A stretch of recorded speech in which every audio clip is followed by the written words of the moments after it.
Bonjour à tous, ravi de vous retrouver après quelques semaines de vacances.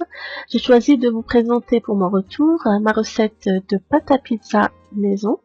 C'est une recette qui est très simple et le résultat est très bon aussi. Je commence par faire fondre une cuillère à café de levure dans 300 ml d'eau tiède. On peut toujours utiliser de l'eau tempérée s'il fait chaud. J'ajoute le sucre, une cuillère à café, ça aide toujours à activer la levure. Dans un grand récipient, je mets 400 g de farine. Avec les ingrédients que je vous donne, vous obtenez soit 2 grandes pizzas ou 4 petites.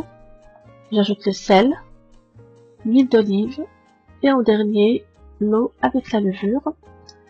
Alors je vais mélanger en remuant rapidement. On n'a pas besoin de travailler la pâte, juste le temps que tous les ingrédients soient homogènes. Donc 1 à 2 minutes avec la main ou à l'aide d'une cuillère.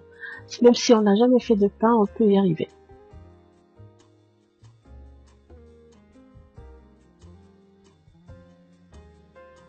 Au final, vous obtenez une pâte comme ceci.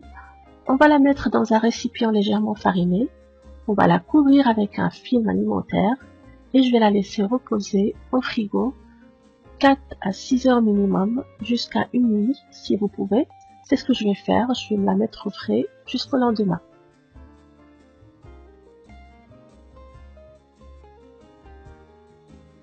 Pour préparer rapidement une sauce à pizza, on fait chauffer un peu d'huile d'olive. On y ajoute l'oignon émincé qu'on fait revenir jusqu'à ce que ça devienne translucide. Puis on ajoute la sauce tomate, soit celle du commerce ou la tomate fraîche hachée, le sel, un peu d'origan et on laisse mijoter en remuant de temps en temps. Ça prend quelques minutes, puis on retire du feu et on laisse refroidir. Pour bien lisser cette sauce, on peut la passer au mixeur, sinon on peut la laisser telle quelle, c'est pas gênant. Après toute une nuit au frigo, je vais maintenant transférer ma pâte sur un plan de travail fariné. Je la divise en 2 ou 4 parts selon la taille que je voudrais donner à ma pizza et je vais la rouler pour former une boule. À ce stade, on peut aussi la mettre au congélateur jusqu'à une prochaine utilisation.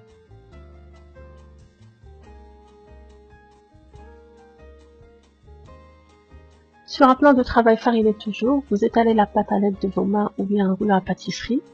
Vous transférez la pâte sur une plaque du four habillée en papier sulfurisé ou légèrement huilé et vous continuez à l'étaler sur toute la surface de la plaque.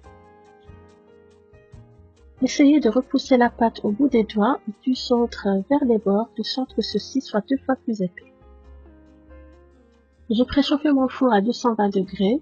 J'ai disposé la sauce sur la pâte et là je commence à garnir ma pizza avec quelques morceaux de mozzarella, des rondelles de poivron, du fromage et un peu d'origan. À vous de mettre ce que vous aimez, ce que vous avez au frigo. Donc on va l'enfourner et on va laisser cuire pendant 15 à 20 minutes. J'espère que cette recette vous a plu. Je vous dis bon appétit et à la prochaine.